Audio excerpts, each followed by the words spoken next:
Bonjour, je m'appelle Marc Boulet, je vous souhaite une bienvenue sur ma chaîne YouTube.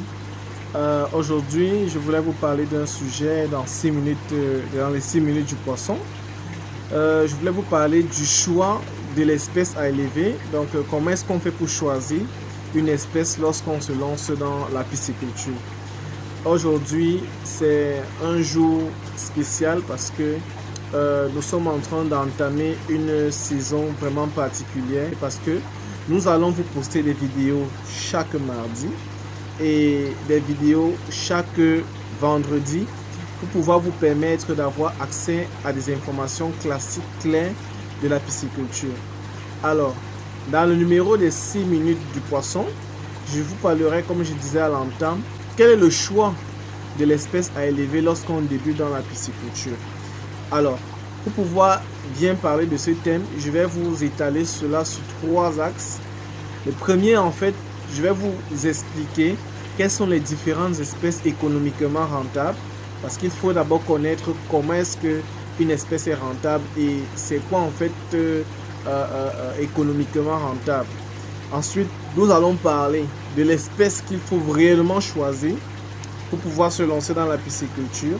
Comme troisième élément, les conditions de production des différentes espèces. Quelles sont les conditions de production de l'espèce que vous aurez à choisir? Alors, pour bien parler de ce thème, je vous reprends après le générique.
Aujourd'hui, nous parlons de comment choisir l'espèce à élever lorsqu'on vient de débuter dans la pisciculture.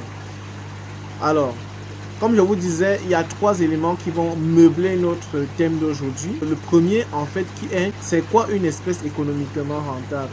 C'est une espèce qu'on peut produire et qu'on peut vendre pour rentabiliser.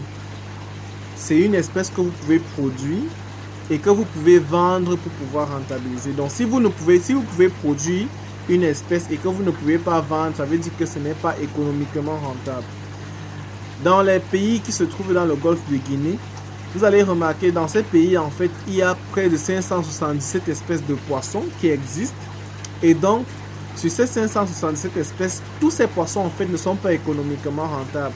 Parce que pour qu'une espèce soit économiquement rentable, il va falloir que vous puissiez maîtriser sa production, maîtriser son écologie, maîtriser même sa biologie de reproduction afin de pouvoir exploiter cette espèce-là et commercialiser cette espèce. Donc pour ça, il y a des besoins clairs qu'il faut avoir. Vous allez remarquer les espèces qui sont économiquement rentables, souvent que vous retrouvez dans nos marchés, on a les tilapias. Le tilapia, c'est le poisson le plus consommé au monde. Et le tilapia est retrouvé dans presque tous les repas du monde. Et en Afrique, vous allez retrouver beaucoup ces poissons-là en Afrique du Nord et en Afrique de l'Ouest. Un peu aussi en Afrique centrale, mais beaucoup plus dans ces côtés de l'Afrique-là, du Nord et de l'Ouest. Donc le tilapia est très consommé parce que c'est un poisson qui n'a pas d'arrêt et donc c'est vraiment très bon et succulent lorsque vous le consommez.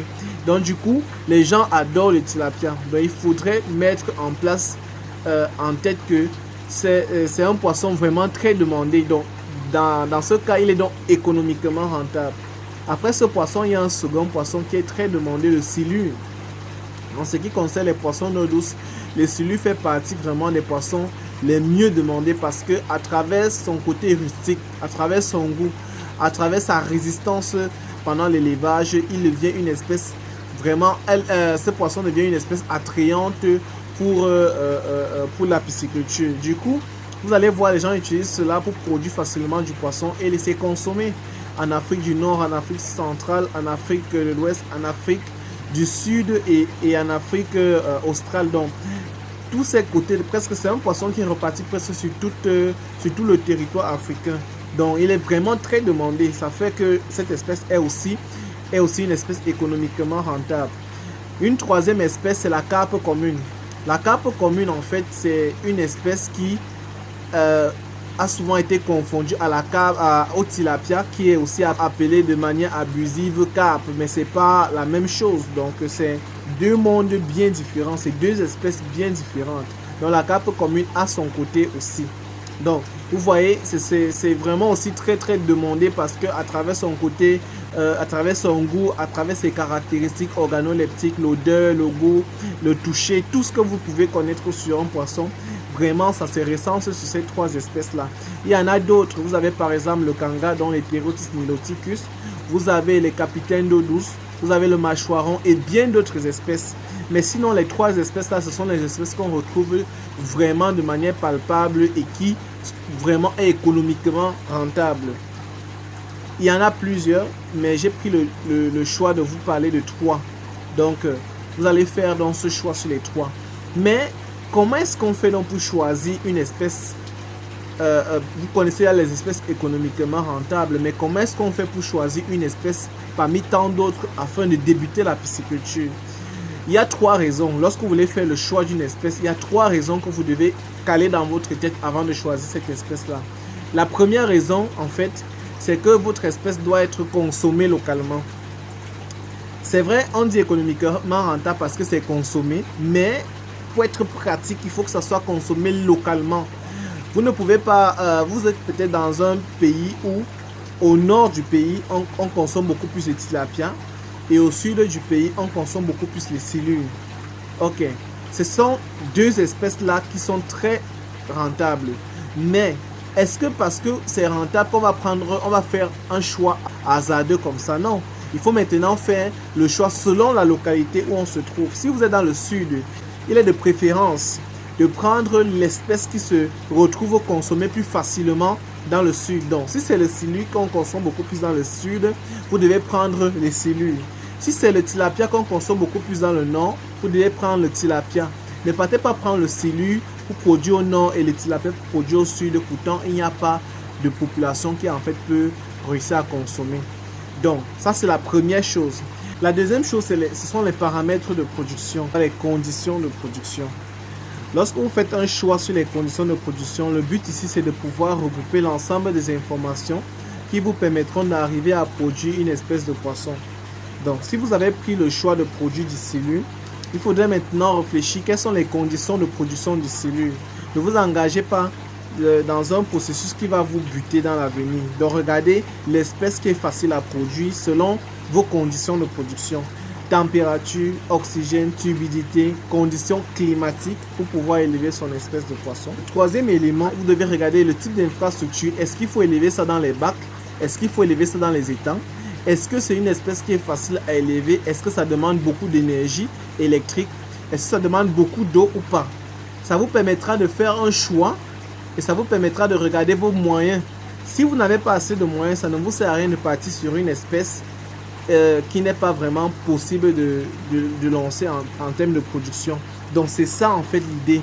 Donc d'une manière générale, voilà. Et je sais qu'il y a beaucoup d'autres informations que j'aurais dû vous donner, mais tellement c'est vaste que je ne pourrais pas vous parler de tout maintenant. Donc nous allons encore détailler cela dans une prochaine vidéo. Abonnez-vous si ça vous a plu. Laissez-moi un commentaire pour que je puisse discuter d'autres sujets après. Et je serai disponible pour répondre à toutes vos questions. Ciao!